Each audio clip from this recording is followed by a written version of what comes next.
In recent days, we've been to several Florida beaches, and they've all been a lot of fun. Clearwater, Bel Air Beach, Cocoa Beach, and Anna Maria Island Beach. During our most recent beach adventure, Carrie asked a very interesting question: what do I think about combining a Walt Disney World trip with a beach adventure? It's a great question, Carrie, and I want to answer it today. Now, in all the years that I traveled to Walt Disney World or Disneyland or Disney's Aulani Resort, I usually, almost always, made it a one-stop vacation. You go, you have a magical time, you leave, and you come back home, and that's it. The only exception to that was the land and sea adventure with my entire family. We stayed at Walt Disney World, and then we went on a Disney cruise. Other than that one, all other trips have been single-focused, but that one trip in particular is something that I keep thinking about. Now, right off the bat, I know that there are some in our Disney family who enjoy double-style vacation, or even maybe a triple-style vacation. When I say triple-style, I mean maybe a beach, and then Disney cruise, and then Disney World, like 3 different distinct locations for vacation.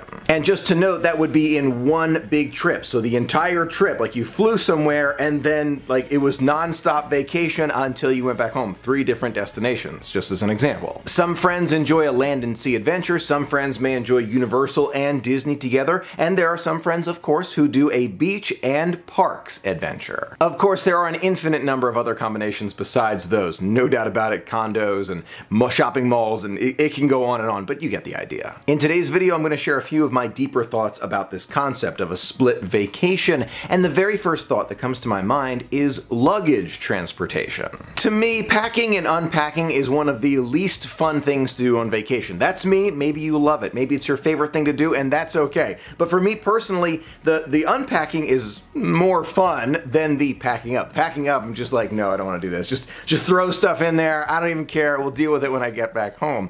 And in those situations, if I was to have a split stay vacation, I'd have to pack it up a little bit neater to make sure that when I unpacked at that new destination, it didn't just, you know, open up and all the clothes fly everywhere. Another piece of this, besides just packing up the luggage, it's lugging the luggage from one area to another. Now, usually on Disney vacations, they take care of this for you. Magical Express at Walt Disney World's a great example. And even if you transfer to a Disney cruise from Walt Disney World, they can take care of all the luggage and it will arrive in your stateroom. So that's a really big part of that Disney experience that I really love. But if you're going to a beach or maybe another destination, Universal or a shopping mall, you would have to pack up your own luggage and move it around yourself. Now, of course, that's not the end of the world, packing up luggage and taking it from one destination to another, but what about laundry? If you don't pack enough, you will have to do laundry on vacation, and some friends like to do laundry on vacation, and that's fine. I personally don't like to. I wear something, maybe a shirt, and it's a, hot day, and then you take off the shirt, and then I don't wear it for the rest of the vacation,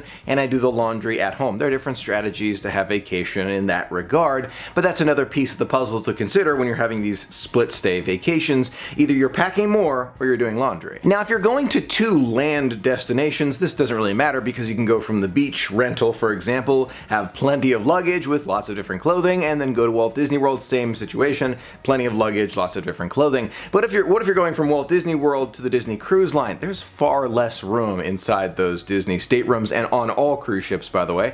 But if you have that much luggage, and I learned this on the Land and Sea Adventure firsthand, if you have a ton of luggage, you're gonna run out of space really, really fast. So that's something else that you may want to consider. Next up, we've got to think about transportation. When you go to one destination, let's say the beach, you get to the airport, you take a cab or rent a car and go to the beach, and then you stay there and you don't have to worry about moving around too much. Maybe you do like to explore a little bit, but if it's a one destination, then you just stay there. But if you're going from one spot to another, you do have to think about that transportation. Again, with Disney, they make this easy with the buses that go around, but if you're going from the beach or Universal to Disney, for example, you would need to get an Uber, rent a car, something like that. Just another factor to think about. Now, it is true that it's become a lot easier in recent years to move around in cabs and Ubers, and in terms of the laundry issue, you could get one of those special vacuum seal bags that shrink down really, really tight and put it in your bag that way, saving you the space. So there are a lot of kind of workarounds to some of these issues that I'm mentioning. Now, when I think back to that land and sea adventure where we went on our very first Disney cruise, I think about how it was our real first split stay, and I've got to tell you, every time I think about it, it,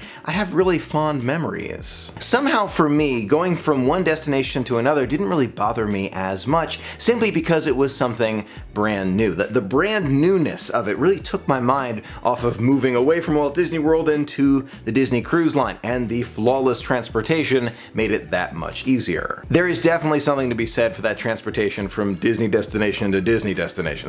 That's really, really helpful. Now, thinking for a moment more specifically about Carrie's question, combining a beach and Disney World vacation. Is it something that has been done? Absolutely. No question. Hundreds of thousands of times by so many friends. No doubt about it. Is it something that I would do? If I was making this decision, I was coming from 1,000 miles away, would I do that personally? No. It's not because I don't like the beach, not at all. It's because I love Walt Disney World, and every single time I go, I feel like I'm missing out on something because I didn't have enough time. No matter what it was, maybe 5 days, 7 days, even 2 weeks, you go and you're saying to yourself, this was amazing, this was magical, and I still have more to see next time. That's actually part of, Disney's strategy. They want to make sure that you always have something new to come back to, and I think that's a great thing. But that brings up that question in my mind, beach and Disney World. I personally am all about Walt Disney World. Now, by no means does that mean that's the only way for everyone. For many friends, maybe that's more of a relaxing vacation. You go in the beginning to Walt Disney World, you have a great time, you run around all the rides, seeing all the great things, and then the last couple days, you take a rental car or an Uber out to the beach, and you stay there for just a couple days just to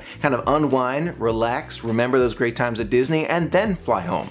Maybe that would be perfect. The key here, and I know I'm repeating myself, is to make sure you know yourself. What do you like? Do you really enjoy that relaxing time at the end or beginning of a vacation? If you do, then maybe a kind of a Disney World and beach vacation would be spectacular. Or maybe you want a different style of relaxation where it's the land and sea adventure with Disney Cruise Line, just as an example. Or maybe you're a theme park aficionado and you want to go to Universal as well. A lot of different options available to you. In my eyes, Orlando in total, not just Disney World, is the vacation capital of the, I'm going to say world, even though it's United States and it probably shares that with Hawaii, but you get the idea, vacation capital.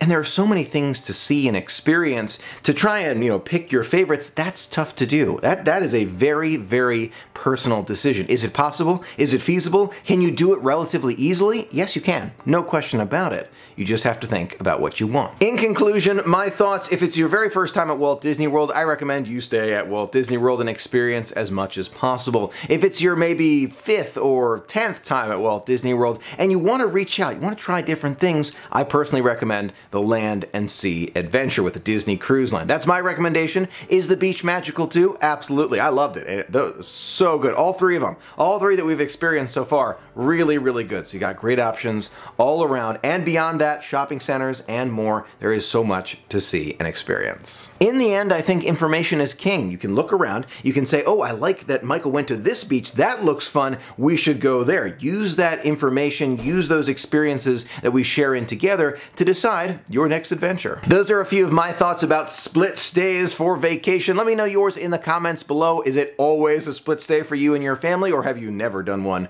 before? I'd love to hear from you in the comments. Thank you so much for being a part of the magic with me today. Until next time, have a magical day.